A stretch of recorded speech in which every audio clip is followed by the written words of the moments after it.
ერთი ადამიანი მაინც თუ არისო შენს მხარესო, უკვე მატერიაში შესაძლებელია ბევრი რაღაცეების ფორმირება, ბევრი რაღაცეების გარდაქმნა, გადასხვაფერება. თუმცა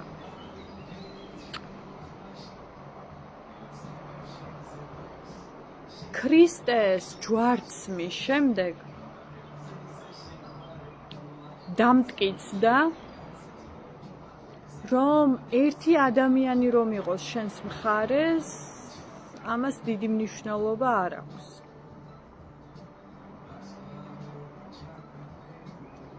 თავარი არის, რომ ერთი ადამიანი უნდა იყოს შენს მხარეს მტრის ბანაკიდან.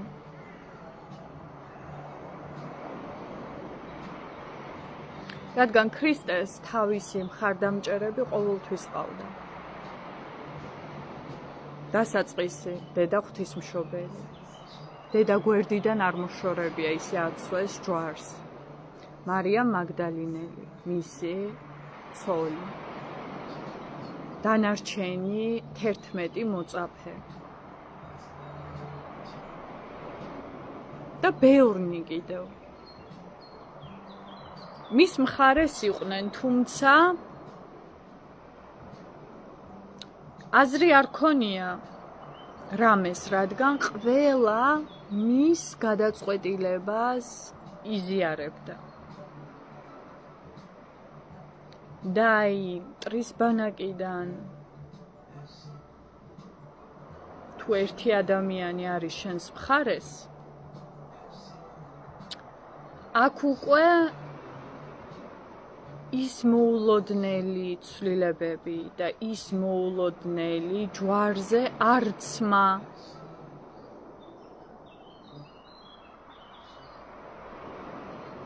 მარტო ამაღლება და სულიერად გადარჩენა კი არა, ხორციელშიაც მიწიერშიაც გადარჩენის საშუალებებია. გუშინ ძალიან უცნაური ცხადება მქონდა კუთხეზე. კედლის კუთხე და ამ კუთხეში როგორ სწორად ჯდება საწოლის ის ოთხკუთხედი ნაწილი, რომელიც ედება კუთხეს. ეს ნიშნავდა შემდეგს და ნიშნავს შემდეგს, რომ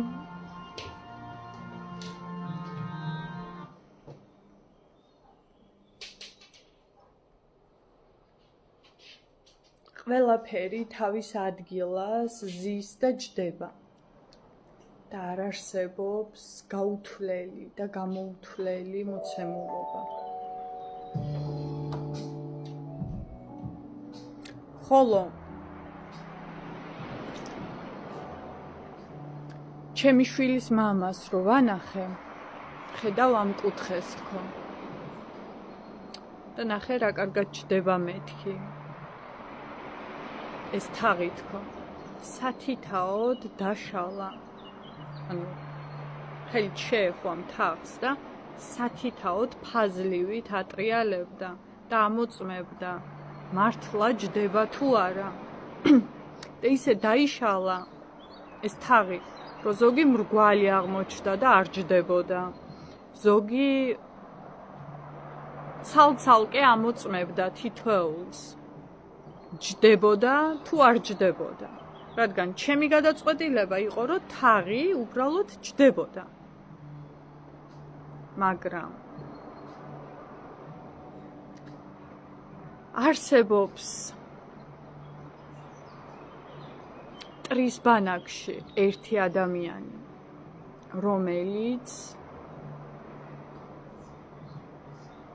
სათითაოდ ამოწმებს, ვინ რა არის და ვინ რა ფორმისაა.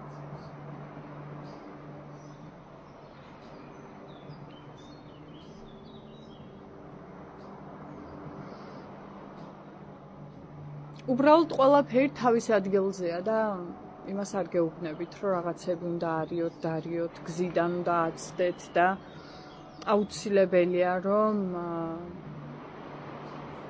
მარტოობაში ან გვემაში ან რაღაც ქვრივობაში ან რაღაცა მიტოვებულ მსხვერპლის როლში დარჩეთ. არა, უბრალოდ ხანდახან ასეთი გზები არსებობს. შეთანხმებებისა, სისხლით შეთანხმებებისა, სიყვარულით ზავისა.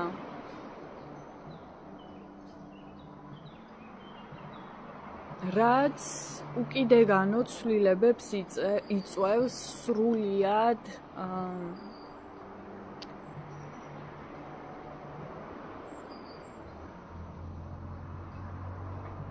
ფულზე გაყიდულ ცნობიერში. აქვე მინდა ერთი ამბავი ვახსენო. ფულზე გაყიდულ ცნობიერზე გამახსენდა ნიუ-იორკი, სადაც თურმე კანონი არსებობს ესეთი, რომ ბავშვს მამასაც კი უტოვებენ და დედას ართმევენ, თუ ესე გადაწყვიტეს.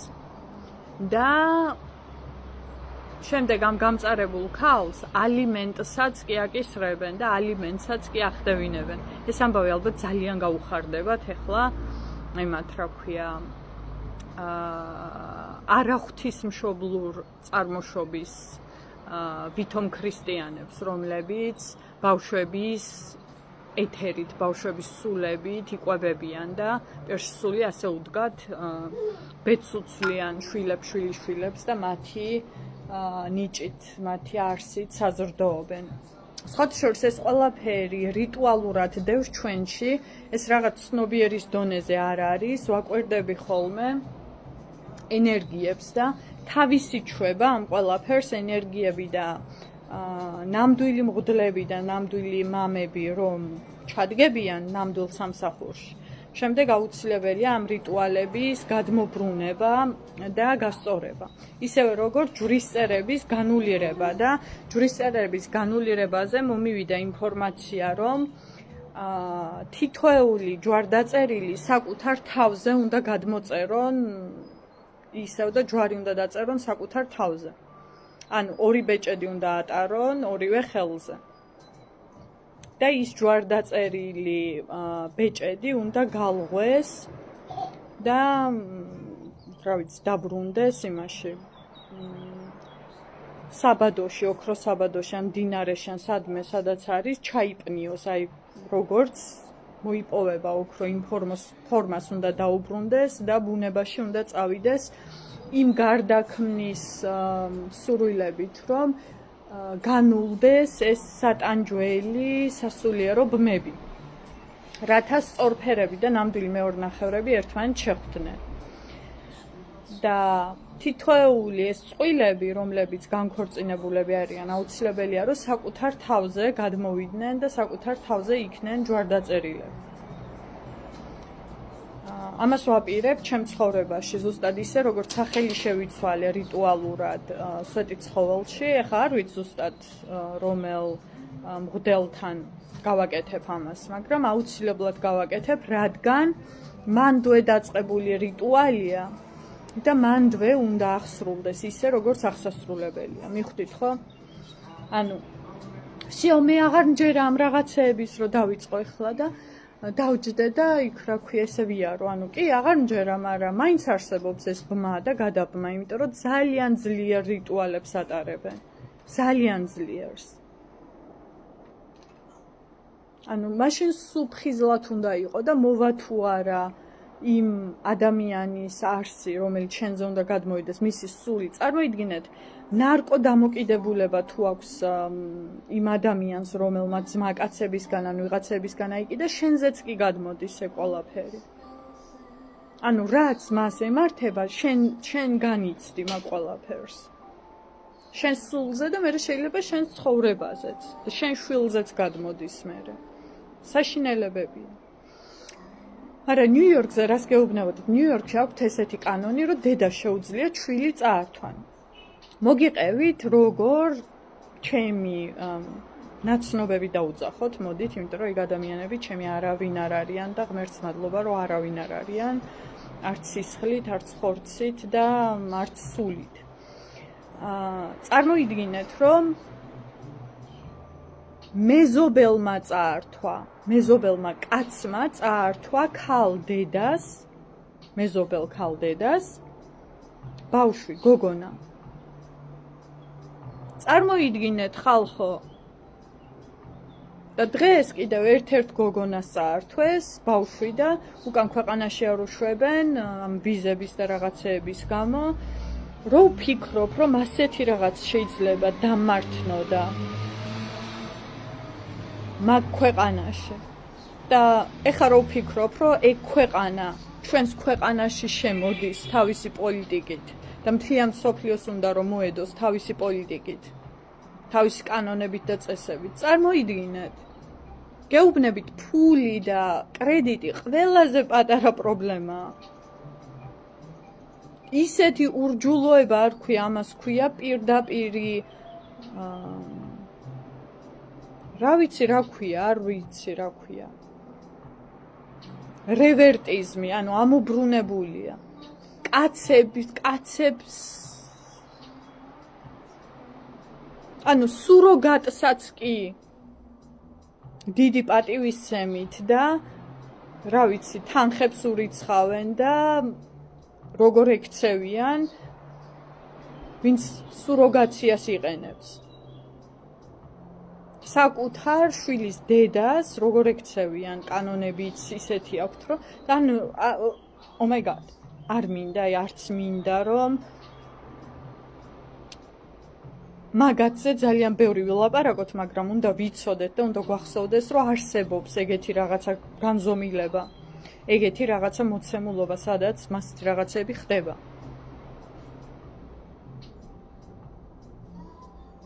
და ფუნდამენტი უნდა მოვამზადოთ იმისთვის, რომ ასეთი რაღაცები ვერ დაგვემართოს.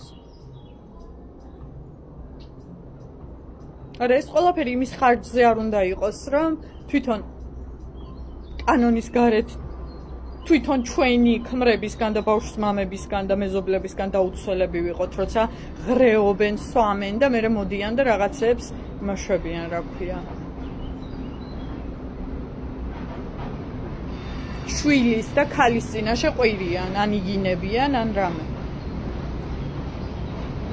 მოკლედ, გასაწმენდი უნდა გაიწმინდოს. ეგ ყველაფერი ჩვენგან შორს და იმ საშორეთშიაც განსჯითა და გაწმენდით, თითოეული თქვენგანი აუცილებლად მართავთ საკუთარ სამართლის ენერგიებს, განსაკუთრებით ქალები. ისე რომ სამართალი აღსრულდეს. ანუ თუ იტყვით, რომ მე რა არაფერი, ანუ დავტოვე და მთავარია მე მანდ აღარ ვარ. ანუ კი, მთავარია შენ მანდ აღარ ხარ, მაგრამ შვილი ხო გააჩინე. ეგ შენი შვილი კიდე რომ გადაიყვეთოს მაგ მოცემულობასთან, რას აკეთებ მე? ხელახლა უნდა გაიარო მაგ ყველაფერს? თუ გაგიხარდება შენი შვილი რომ მაგ ყველაფერს გაივლის? ანუ მოსაგვარებელია. ანუ უნდა ილოცოთ მაგ საკითხზე და უნდა შეთხოვოთ აღმსრულებლით ძალას, აღმსრულებელ ძალას იგივე ქალღმერთებს, რომლებიც მაგ საკითხებს შეეწირნენ და მაგ საკითხების მთავარი ისინი არიან წარმომადგენლები სასულიეროში და ელოდებიან. აი ხლა ის დროა, რომ ელოდებიან, აბა როდის გაიღვიძებენ ქალები, რომ ითხოვონ მოხმარება და ითხოვონ სამართლის აღდგენა და ითხოვონ წმენდა ამ დემონების, რაც უზით.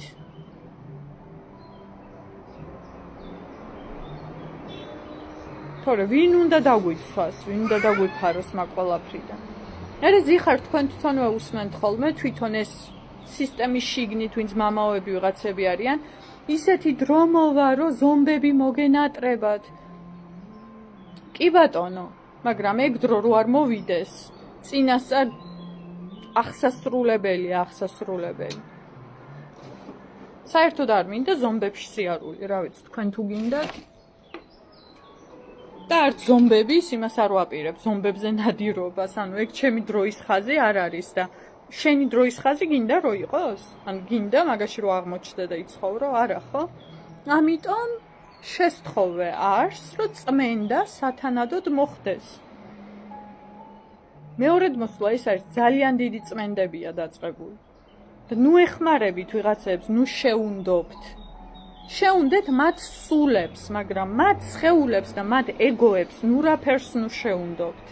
გააცალკევეთ. შეუნდეთ სულებს. მაგრამ ეგ სულები სინათლეშია დასაბრუნებელი. იმიტომ რომ უფრო მეტ ურჯულოებას ჩადიან აქაურობაში. ჩემი შვილი რაღაცებს ჭამს და წავედი.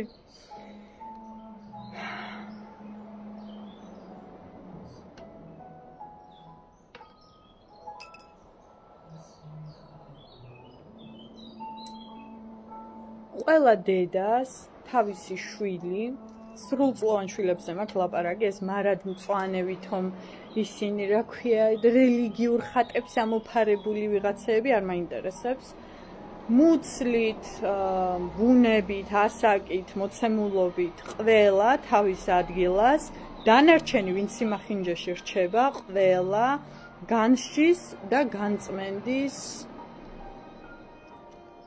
ქარბორბალებს გადიან. და ამაში, ვერევით და ჩაირევით. საბანკო საკითხებს რაც შეეხება, მივხედავ თუ არა დაგააპდეითებთ, უბრალოდ მინდოდა რომ ეს ჩამერთო, იცოდეთ რა ხდება და ეს ქვეყანა უპატრონოდ იმიტომ არის ჯერ კიდევ, რომ სათანადო პატრონია დასაყენებელი აქაურობაში, რათა სიწმინდის თავშესაფრად იქცეს. და მხოლოდ წმინდა არსი და არსებები შევიფაროთ ხოლმე აქაურობაში. ეს იყოს ჩვენი მიზანი, კარგით? აუცილებლად დაგვეხმარებიან წმინდა წინაპრები.